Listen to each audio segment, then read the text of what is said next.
Thanks for tuning in to Local SEO Today. Don't forget to subscribe and share this episode. My guest today is Tim Meinhardt. Tim is the CEO of Atruity, a company which helps clients implement OKR goal-setting methodology. Thanks for joining me today, Tim. Well, you're welcome, John. Thanks for having me on the program. I'm so excited to hear about a little bit about yourself, how you started your company and your journey. So if you don't mind sharing, a little bit about yourself and what you're up to these days. Well, sure. Thank you. As I mentioned, you and I talked, I said, I'm kind of at I'm at the, let's put it this way. I'm at the 5 or 10 yard line with regards to careers. But I originally, when I graduated college, I had no idea what I was going to do as a profession. I was in a fraternity, and enough said about that. But when I got out, I thought, I always had the gift of gab. So why don't I just try sales? And I got into sales right out of college, selling what at the time was a typing system that is kind of the precursor to computers today. Nice. I kind of failed at it miserably after a year or so. I wasn't really ready for a full-time job, so I went back waiting tables. I did that all through college. And it took me a while to hit my stride as a professional. I stumbled onto a profession which I knew absolutely nothing about, and it was the mortgage industry. And at the time, interest rates, if you can imagine this, were over 17% to buy a house. I mean, that's a high rate even for a credit card today. So knowing nothing about the mortgage industry and being offered a job to essentially be a chauffeur to this individual who had broken his leg, I took any job I could find to get back in the professional ranks, and off I went into the mortgage industry. Well, it was one of the great breaks that I ever had in my entire life, because I had the opportunity to essentially be mentored by one of the best mortgage banking professionals in the business at the time. And I got to spend 30 minutes with him in the morning, driving him to work, and 30 minutes driving him home. Plus I got to do everything for him during the day because he was on one leg after a terrible skiing accident. So speed forward wise, the mortgage industry was a fantastic business for me. There's nothing more I would ever say to anybody other than when you get into a profession, really learn your profession. And I didn't know anything. Every day I went home and I asked myself, gosh, what did I learn today? But I learned credit, and I learned people, and I learned banking during my tenure. I spent roughly 15 years as a mortgage banker. And at the last stint of that, I was essentially confronted with becoming self-employed. I had it with, and again, this is the personality of me. I'd had it with answering to bosses. I was like, I know this better than they do. Okay.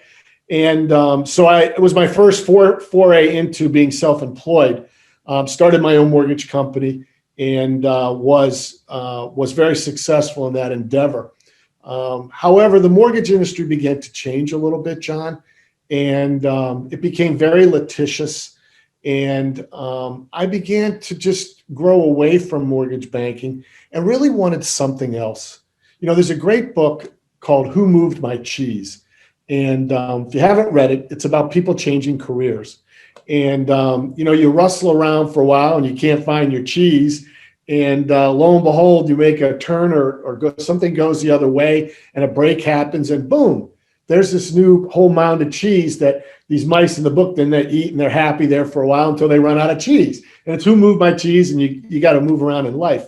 So as I was considering a career change, my computer kid was starting a company on his own, and I couldn't find him. And when I would call him on the phone, he wouldn't call me back, and I got irritated. And so I was like, Chris, when I call you, you call me back. It's the way business operates, okay? Oh, I'm sorry, Mr. Meinhardt. I've started this new company. And I went, oh, Chris, you're a young kid. What are you doing starting a company? He said, no, I'm convinced this thing called the internet is going to change the world. And I said, oh, great. What a great idea. So I said, Chris, listen, I need some work done for me. And I tell you what I do. I'll buy you lunch, and you can tell me all about this thing, whatever it was. So we went out to lunch, and he proceeded to tell me all about this thing called the internet, and had started a company called Internet Information Services, IIS. So he was so passionate about it that I said, Chris, listen, I got to get you out of your basement. Why don't you come in? We'll incubate this in the mortgage company. And at the time, I was looking to have some fun. And I said, look, I can sell anything to anybody. So why don't I go out as your sales guy, sales manager, and we'll see if I can help you sell something. So lo and behold, he told me about this very large law firm that he had an appointment with. And I was like flabbergasted. I'm like, how did this kid get this appointment with this big company? So long story short, I'll speed forward. We went to the appointment. I was in a three-piece suit as a banker. Chris had on brown hush puppies, tie-dyed jeans, and a T-shirt and a backpack. And I was like, oh, this is going to be so much fun. They thought I was Chris at the time because I was dressed appropriately. Chris was just not. And so we walked into this law firm, and within 30 seconds, they realized that I was not the guy. Chris was the guy. And Chris turned out to be one of the most brilliant people I've ever met with regards to technology. And we forged what was Washington Business Journal, and I'm from the DC area. The Washington Business Journal ranked us as the 11th fastest growing company in Washington in 1999. And it was, we just to let you know, we became we were a systems integrator. We were a Java experts, and I could barely spell Java. All right. I ran the business. And Chris and I remind me of this old movie with Richard Pryor and Gene Wilder, where one guy's blind, the other guy's deaf. And here we were, two people, kind of in this crazy rowboat, rowing like hell, knowing that one thing is going to happen. If we quit rowing, we're going to go over the falls. And so regardless of our being completely opposite people, we forged a wildly successful business in the internet space. And people always ask me, how did you make that career change? What was the leap to do that? And it was the desire for me to do anything else other than mortgage banking. And I said, well, I'll just try technology. And, I have so many funny stories that took place in building the company, but I really couldn't even boot a computer, didn't know a computer from an air conditioner. And yet we were one of Sun Microsystems' largest resellers in our middle Atlantic area to commercial accounts. And some of our clients that we did business with are some of the most recognized names on the planet. National Geographic was a client of ours. You can imagine that. We were a 15, 20 person company, but landed National Geographic. And we actually built their internet backbone that they launched 1 million hits in the first day. So anyway, so it was a great career. We were one of the lucky ones to actually go through a sale. And we went from penniless bozos to multimillionaires in stroke of a pen. And it was one of the most unique experiences I've ever been through in my life, other than the birth of my children and saying I do. It probably ranks right up there as one of those great success things that you accomplished in life. Like, you built a company, the lives of these individuals were in your hands. You've grown as a professional, and we gave away $1 million or more in options to people when we sold our company. And this all happened in a span of 5.5, 6 years. And what was born out of that, John, was this ability to learn how to plan. How do you grow a business? And somebody came to me who worked for me and said, Tim, what's your plan for next year? I said, we don't have a plan. So we never had a plan. And he goes, oh, no, you have to have a plan. And I said, no, we've never had a plan. My plan is to make payroll next month and just continue to sell stuff, right? So he convinced me we needed to do this plan. And I remember our first plan was a little choppy, but the second plan was pretty good. And the third one was excellent. And had we not had this third year's plan, we encountered some resistance.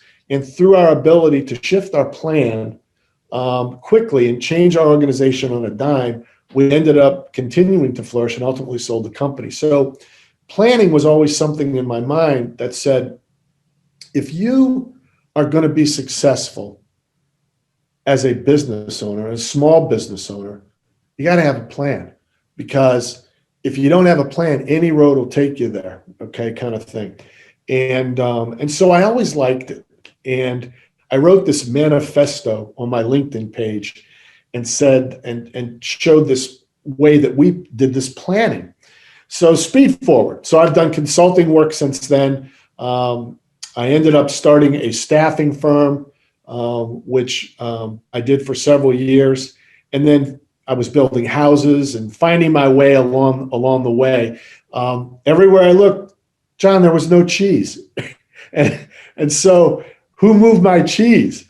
I was doing a project in my staffing firm, which we normally didn't do.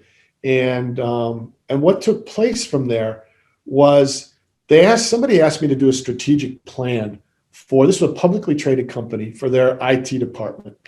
And I had a chance to watch this woman who was just fantastic. She was arguably one of the most highly credentialed facilitators, honestly, in the world. She was a Cornell grad, and she was just fantastic with this particular group of people. And as I watched her, I was like, I love planning. This is so cool. I really, really enjoyed this. So it took me about 3 more months. And then I said, I think I'm gonna really do some research about planning. So I did all this research about planning, and I was convinced that I could go out and do seminars and make money doing teaching people how to plan. And I'm a small business guy, okay? So I always wanted to give back. One of the coolest things that ever happened to me, like I said, was when I sold my company, and I just wanted somebody else to feel that joy that you have, that like, oh my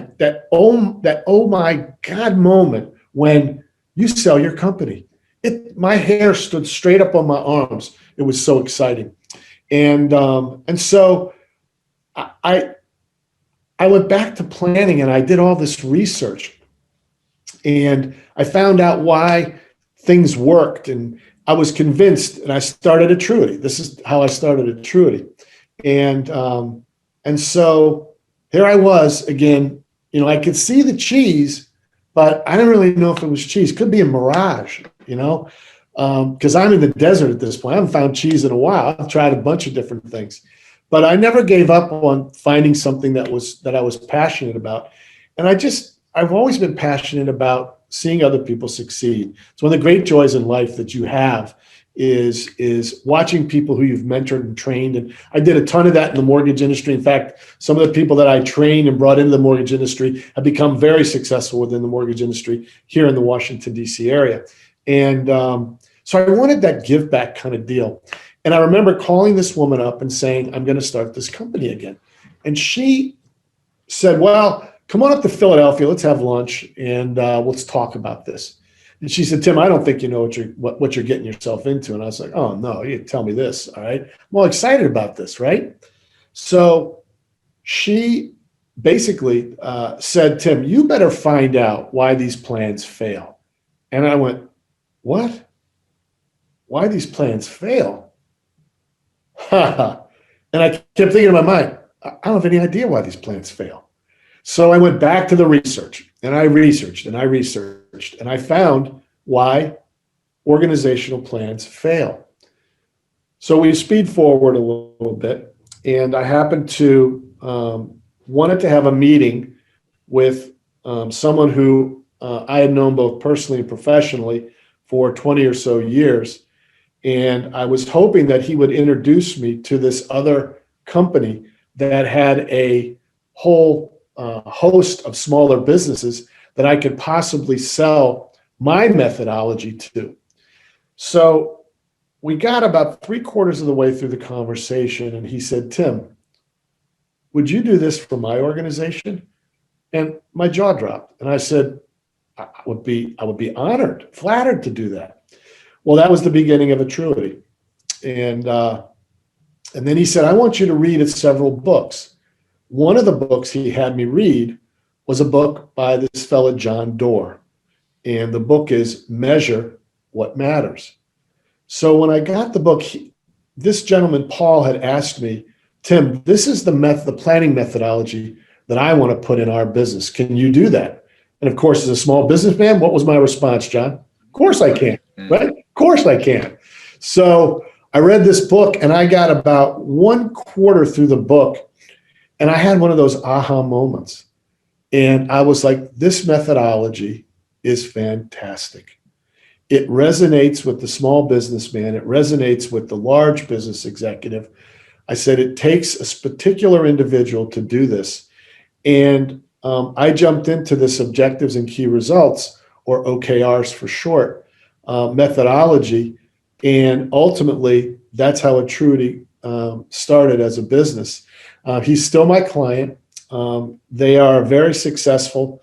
One of the leading, one of the coolest and sexiest companies on the planet, a company called Red Hat, for your audience. And I handle their public sector work. And they were purchased by IBM through all of the things that I've done with them. And now they're a part of the IBM umbrella, but they still, they still act a little bit like Red Hat. And that's how I got my start. So long story short, quick question. That's what I'm all about. I've never really had any profession that long where I didn't get a little bored, or gosh, I was so successful in my first career change that I became ever more hooked on being an entrepreneur. And then the thing that underlies that is the ability to want to give back, not only to the small organization, but give back to people who were nice to me. So, John, that's me. That's awesome, man. I love your story. So do you still talk to Chris? We do on occasion. And, he went his way and I went mine. Humorous story. Our daughters, we didn't know this until one day we were chatting, and I said, so, we were talking about our kids, and they were all grown up now. They were little kids. Yeah. So he said, I said, my daughter went to Maryland. She was a Tri-Delt at University of Maryland. And he says, oh, my daughters were Tri-Delts. And I go, no way, Chris. And I said, so where'd they go to school? He goes, Maryland. I go, oh, no, don't tell me this. And it turned out that our daughters are actually sorority sisters. Oh, no way. University. That's hilarious. So, and I haven't spoken to Chris in quite a while. He's doing his thing. I'm doing my thing. But we will forever hold that one particular organization near and dear to our hearts. So that's amazing, man. Pretty cool, That's amazing. Yep. So growing up, did you ever want to be a business owner? Like, it seemed like you started your career in sales in the mortgage industry, and you jumped around in, being a builder and doing development and then doing your own, kind of coaching OKR stuff. So like, what did you want to do when you grew up? Growing up? So this will age me a little bit. All right. But I wanted to be a pilot. That would, to me, if I could be a pilot, that would have been fantastic. But one of these crazy things happened to me. My mother took me bowling, and I think I was, I don't know, 8 years old. And also I wanted to do was be a pilot. Thought flying a plane would be the coolest thing, right? And so I asked my mother when we were bowling, I said, why aren't there spaces between the pins? And she goes, oh, honey, there are. I think we need to take you to the doctor. And it turned out that I had inherited my mother's genes and my father's genes, which was really, really bad vision. And so you couldn't fly planes if you wore glasses. Mm. So that was a horrible reality to me that I could no longer be a pilot. So my father was a college athletics coach. He coached basketball and he coached tennis. And ultimately, my father became a director of athletics for a school in Towson, Maryland, called Towson University. But growing up as a kid, we were all about sports. And so if I couldn't be a pilot, I wanted to be a professional athlete. That's really what I really wanted to do. Growing up in the Midwest, we had several sports that we had to master. Basketball being one.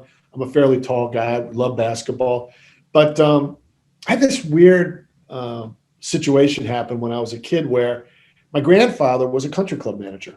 Mm. We didn't have any money. My dad was a teacher, and we would go, and our big vacation would be to go stay at the country club because they lived on top of the country club, and we'd stay in their little apartment that they had up there. And that was our vacation. So we got to swim at the country club pool. We got to go out to Nice. dinner. We learned that all we had to say was, my grandfather's, Charlie Price, and everybody would take care of me. Well, my bedroom on this apartment overlooked the first tee of this golf course. Amazing. And I began to fall in love with golf. And I picked up golf as a young kid, and again, this ages me. No one really liked golf. Golf is kind of a dork sport, but I fell in love with it and became a very, very accomplished amateur in DC area and in high school. But I wanted to be a professional golfer. And Wow. when that didn't take place, I said, well, let me go in and get a college degree and I'll figure it out from there. So when I woke up after graduating college, and I was a fraternity guy, I was an ATO from Maryland. I went, oh God, what am I going to do? And that brought me back to the first conversation. So what did you study in school? Actually, I was a general studies major, which means I'd gotten far enough along and to where eventually I said, I got to get out of here. All right. And finished up as a general studies major. And so I really had no particular major whatsoever. I just I had the gift of gab. And, I told people, don't let your education get in front of your college life, So enjoy yourself in college. It's a fleeting moment. And then reality kicks in, and holy gosh, does it kick in spades. Wow, that's amazing. It looked like, when you were telling me about that mortgage, your first gig, where Sure. very successful person who got injured was kind of like your mentor, right? Yes. Were there other people that kind of guided you? So that was really in the mortgage space, but he taught you the ropes, right? On how to be very ultra successful, similar to him. What about your other ventures? Like, it seemed like in IT, Chris was younger, but he also really knew his stuff, right? Was he more of a mentor for you at that time as well in that industry, or were there other people? So I wouldn't say he was a mentor. He was my partner, and we drove each other nuts. Mentoring is a great question, John, because I give Clark Goldstein a lot of credit in that he really was a mentor for me. And he taught me more than the mortgage industry. He taught me about business. He taught me about life. He taught me about family. He was a really great guy. And so as I moved on and made this transition, the next mentor I really had was, in an obscure way, was my CPA. And, Joe and I are still dear friends. And yet Joe always grounded me with questions about how to grow a business. So I would say he was somewhat of a mentor, would allow me and teach me how to look at a financial statement uniquely, statements of cash flow. Tim, this is what I think you should be doing. And so I would put him as a mentor as well. As I moved on to consulting, John, I would tell you that this woman, Diana Gerwitz, was somewhat of a mentor to me in a very limited fashion, but she gave me enough snippets based on all the experience that I had to be able to just take her knowledge and shift in a different direction. And as I've been a consultant, there's a gentleman by the name of Leif Olstrup. Now, Leif has been a consultant forever. I met him in when I had the staffing company, which truly was probably one of my biggest mistakes that I ever made in my life with regards to business. And but I met Leif, and Leif has been great with me today as I've grown our consulting business. So, just to your audience from small business, it's really great to have a mentor. You never know where they're going to come from. And yet through your life, there are certain people that impact you. And Clark truly impacted me. I was at that right stage of age where I had enough fun. I was trying to figure it all out. And here was a gentleman who took an interest in me that the only thing we had in common was the University of Maryland. And yet Clark was a funny guy, and he was unique in his own way. And yet his values and the way he carried himself are things I still carry to today. And I'm going to mention one other person, John. I'm sorry, I'm going to do this in your interview. There was a gentleman by the name of John Mason. Now, John was my first boss's boss, and ultimately worked for me. And John and I still remain friends today. But John impressed upon me the value of being prepared for your workday and your work week. And I do this, and I will never forget this as long as I live, is that we were going out on a sales call Monday morning. And I was with John, and I was nervous because he was my boss's boss. And he was a very gruff guy and tough. I mean, really tough guy. And here I'm just hanging out. I'm after college. It's Monday. I'm still enjoying from the weekend, right? Yeah. And I'm in with my boss, and we're driving down. And I go, John, I got to get some gas here real quick. And he goes, gas? What are you talking about, Meinhardt?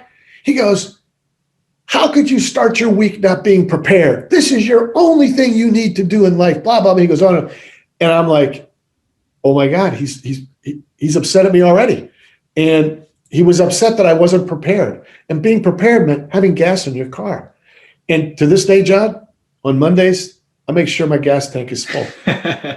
So I'll give him that. So John was a great mentor as well, that he brought me in early in the morning. Get in here at 6:30. Yeah. We got to make stuff happen. Anyways, so from a mentoring perspective, there's been a few people in my life. Yeah, I love hearing that, because it seems like throughout your journey in life, there's so many people that impact you and mold you and makes you become the person you are. And there's so many pivotal points in terms of work, personal, that drives you, right, to become successful or whatever that means, right? Sure, right. But it's really the habits that really ingrain you. And if these people, coaches, mentors, or people that you actually look up to, they're going to really help you steer you in the right direction so that you make it a part of your life. And it's very memorable because all these people really made a huge impact on what you are currently doing for your business, right? You're 100% right. And, and looking back, those people really did, it's very hard to replace the ethic of hard work. Yeah. And yet everyone doesn't think it really is until you really have to make it work. Yeah. And then you look back at the people that were playing for keeps, that when you originally started out, yeah, you were, but you weren't. Yeah, it's whatever. I'm selling something, right? And they really do forge you. And I've been very blessed with having the opportunity to mentor many people myself. And that give back, like I said to you, is very near and dear to me, both personally and professionally. That's awesome. So on to the next question. I wanted to ask you challenges that you kind of faced or mistakes that you kind of made in business. Right. I know you mentioned something about the staffing business. Can you elaborate on that a little bit? Sure. So when I was thinking about this, there were 2 or 3 things that really stuck in my mind that were challenges to me, and they go like this in no particular order. But the first one was deciding that I wanted to be self-employed. There are so many people out there, and John, you know this, being self-employed, that will say, geez, John, you're very successful. How did you do it? All right. I'm going to do that someday when I grow up, when I decide, I'm going to do that. All right. And that is an enormous leap to become self-employed. And yet I draw this picture for people that there's like this cellophane that you're staring into, that the people on the other side are, they're the self-employed people and you're not. Okay. And you just look at them, right? But you can't see them that well. So then you decide, okay, I've got to walk through this cellophane, and it is such a scary thing. And once you get on the other side and turn around and look at all the people that say they want to be self-employed and they're not, it's vastly different, because it's like being a tightrope walker, okay? And saying, I can tightrope, I can walk that tightrope like no one's business. You go on the other side and they go, okay, no net. And you go, what? Wait a minute, what? I gotta have a net. Well, there's no safety net anymore. It's just you. So to me, that was one of the biggest challenges I ever had. And the second challenge that I had was that I would say, if you're not passionate about what you're doing, then I would say, please don't do it. All right. And I'll tell you about my biggest mistake. I wasn't finding any cheese, going back to that book. And I decided that staffing was a good way for me to make a living. All right. But I never really liked staffing that much. It just was never my passion. I knew people that were, but I could never find that passion in it.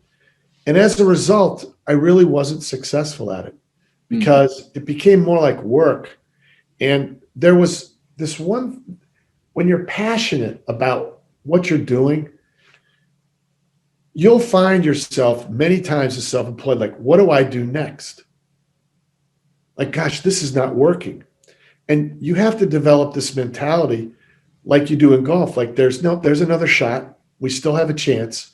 Let's think this through. There's always a way to make it work.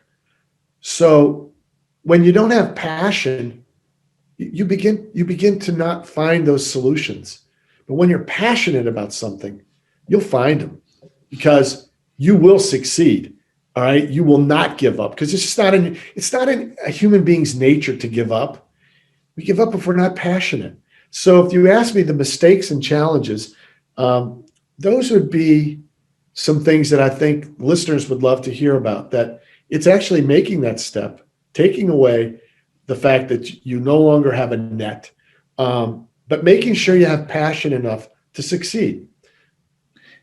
Yeah, I think these are great little advice that you're sharing, because it's very difficult to sell or be the biggest advocate of your product or service or business if you don't believe in it or passionate in it, right? Like, and plus you got to enjoy what you do. So you got to wake up early and spend X amount of hours doing what you love. If you're not, then, a lot of people who are working in corporate, for instance, they're doing it for a certain reason, and maybe it's monetary, maybe it's survival, but you going into the other side, which is, self-employment, you already have made that shift mentally, that there's no boss that's going to dictate. You are the boss and you're fully accountable. So then you got to really realize, well, if you're accountable, you're it. You need to figure out how to make it, right? Whatever make it means, whatever success means, whatever that goal is, you need to really push yourself. And what are the action steps that needs to be in play to get there, right? Which is, exactly what you said, because if you don't possess mindset or passion and all these other skill sets, it's very difficult to even get through that hurdle, right? Right. And John, So some advice I would give people, okay? The first one is nobody cares if you fail. Nobody cares. So when you decide to become self-employed, you think the world's against you. It's not that they're against you, but nobody cares. Okay, you're the one that cared enough to get started in this. Next, if you're going to fail fast. I always tell people, I mean, we're going to fail. When I started Atruity, I was convinced in the OKR marketplace that I could build software. Well, I got into that a little bit and suddenly realized, man, there's people raising millions and millions of dollars on this. I got to change in mindset. So I failed, but I still have Atruity. And I was passionate enough to make a course correction. So it's fail fast. The other one I mentioned was never quit, never give up. There's always another move. I think one of the greatest joys I have in life is waking up every day truly excited. I don't know how many people that took government jobs or whatever, that they woke up and they honey, I'm going to work. They give her a kiss, boom, they go off to work. And like, what do they think about all day, John? Like, they just do a job. Like, I can't imagine that. I want to wake up with passion every day. And again, that's one of those things. If you don't have the passion, don't do it, because it requires passion for you. And you know this, you wake up every day thinking this is going to be the best day ever. I'm just passionate about this. And the other thing that I tell people is that you need to learn something every day. When I got started in the mortgage industry, when I would go home after dropping off Clark, I would ask myself, wow, what did I learn today? And if you review that and ask yourself that every single day, think of where you are in 3 months, 5 months, 6 months, a year. Heck, I'm 64 years old. When I finish today, I will have learned something new today. So I tell people, if you're an entrepreneur or you're passionate, make sure you learn something every day. And the last piece of advice I'd give people is take fear and throw it out the window. Okay.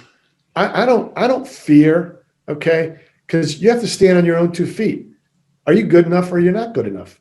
And I believe I am. So I look at it as don't fear it, attack it. And to me, that's how I've lived ever since I become self-employed. Like, maybe I was just arrogant enough to be able to say, I don't want to answer to anybody anymore, but with that comes a lot of responsibility where you suddenly put all those life lessons that you learned getting to that point into play. That's awesome though. Like you hit so many good points.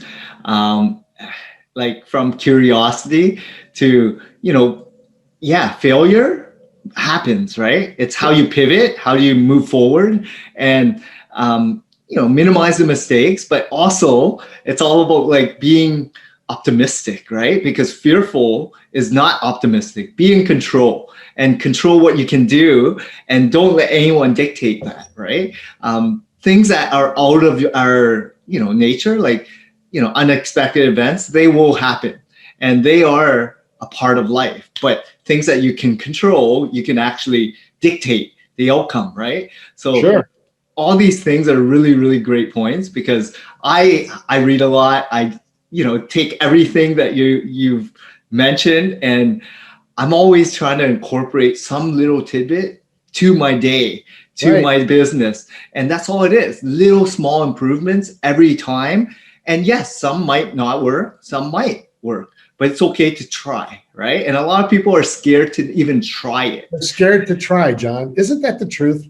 It is. And, And without knowing, like, how do you know if it's going to be successful or not? Like, I'm the biggest advocate of advertising anywhere, everywhere. I'm the biggest advocate of trying and doing something about it, because people can read and be fearful of, oh, what if it doesn't work? So it's okay, move on, right? And what's the big thing that's going to happen? You lose a couple clients or you don't take any clients. It's money, it's time. Like, it's okay.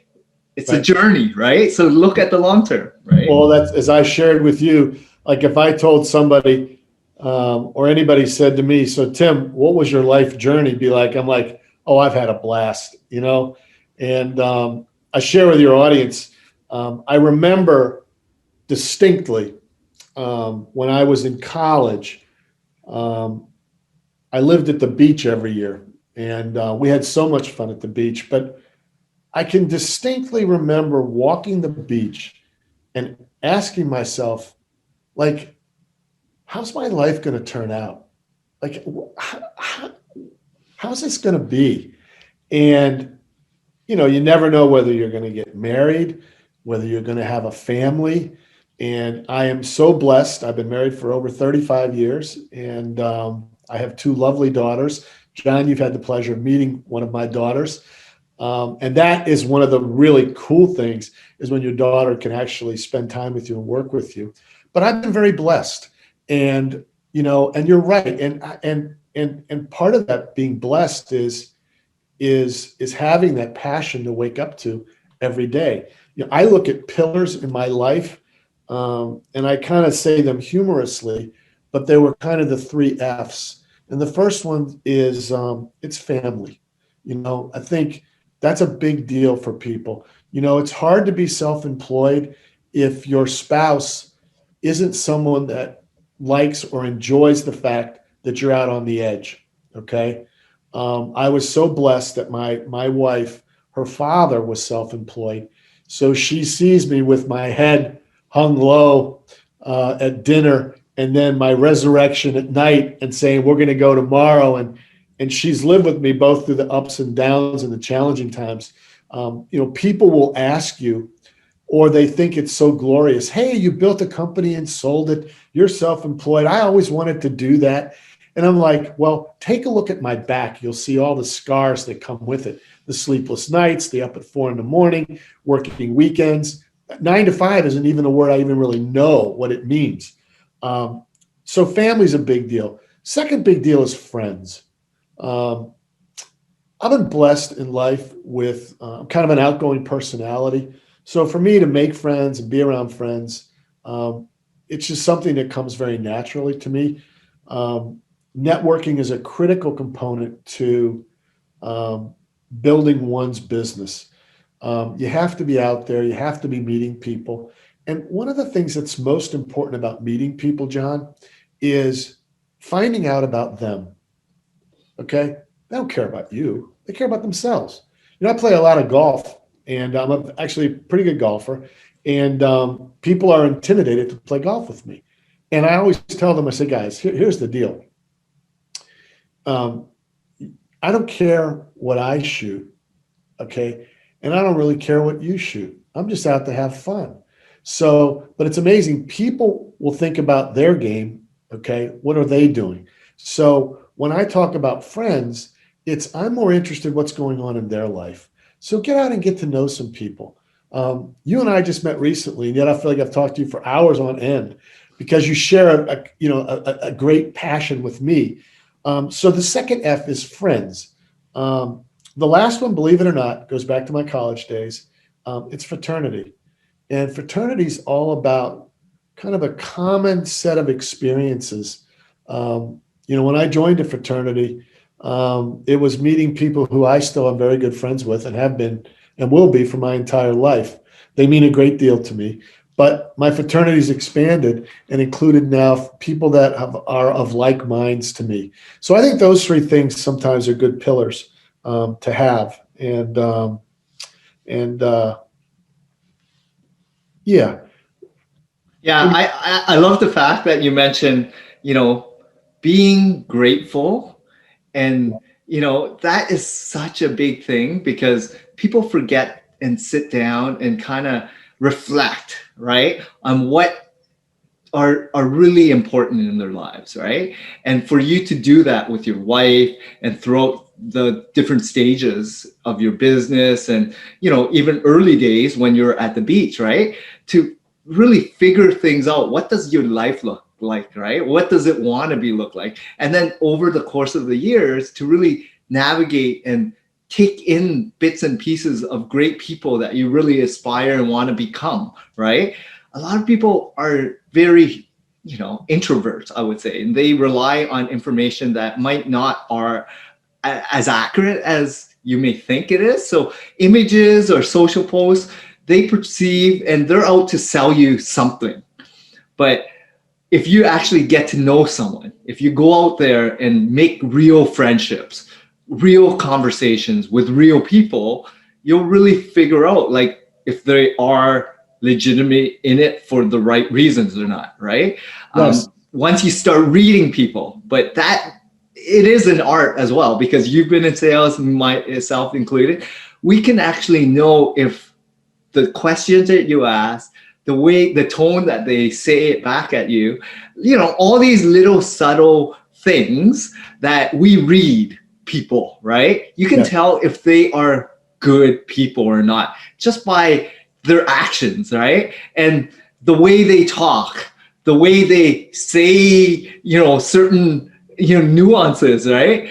Subtleties, like when you go for golf, right? Like, as much as you are out there just to have fun, there's people that aren't. They're very serious. They're doing it for different reasons, right? To have a sales call or whatever. Like their purpose and intention is completely different than yours, right? So, but you'll go through it by learning, by making mistakes, by interacting with the wrong people. And that's life. And it sounds like you've lived it. And I'm still in the process of living it, but I totally get what you're going through, because that's what joy is all about, right? Like learning. And John, one of the coolest things is when you get a referral.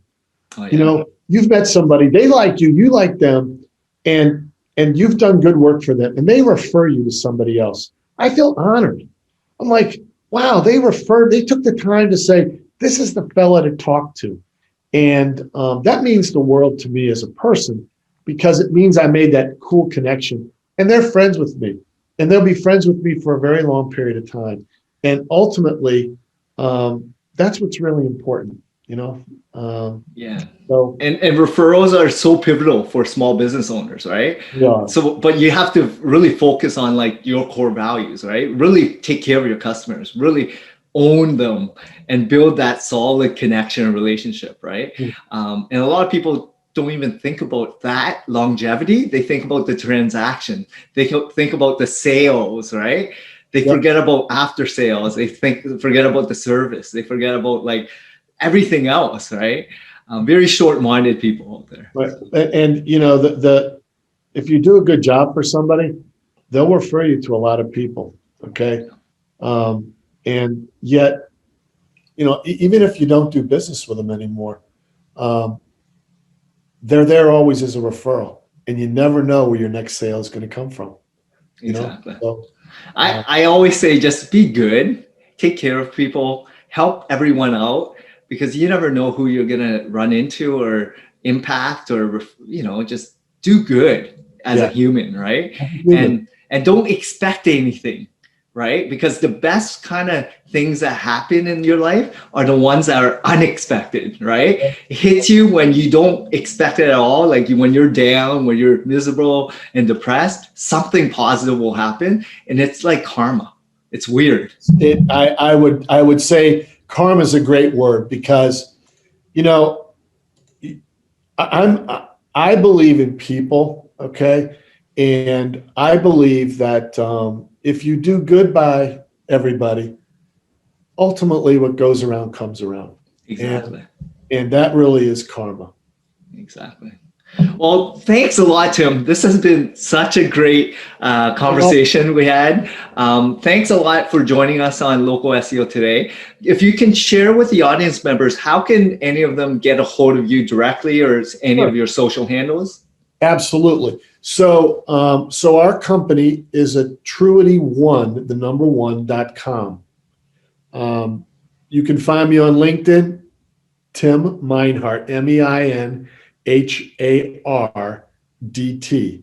And I'd like to leave with just a little plug on a program that we have designed for the small business people. When I originally started Atruity, I wanted to help small business. We ended up helping and do a variety of very, very large businesses. But we put a program out called SSMP, Self-Service Management Program. And this is designed for the small business owner who is looking to create some type of goal-setting mechanism for their organization to have them better aligned, better focused, and their ability to execute and grow faster than they ever thought they ever could. So on our website, if you look up SSMP, you can buy the program. It comes with a manual of about 50 pages and also has a tutorial. It's like a class that you take with a manual.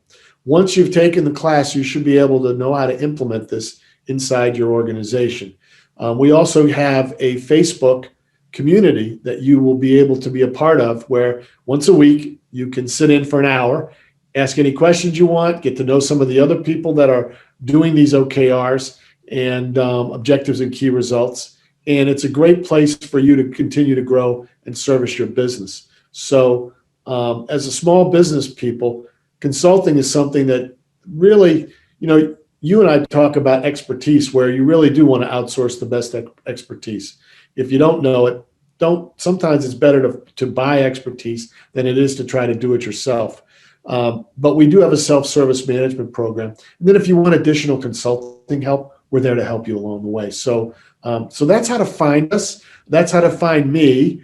John, I just want to thank you for allowing me a chance to join your program. I've loved your podcasts, and I've really, truly enjoyed meeting you. Thanks a lot, Tim. It's always great to find and connect with great people, good-hearted people that are in it for the right reasons, right? Showing passion and desire to really help one another. So I really want to thank you. And if you're ever in Canada, I live in Toronto, feel free to ring me up. Someday we'll have a chance to shake hands once all this COVID craziness is over. Exactly. When the borders open up again. Right, absolutely. Well, thanks a lot, Tim. Have a great weekend, and thanks again for allowing me to spend some time with you today. This is great. Awesome. Thank you so much, Tim. Have a great day. Bye-bye.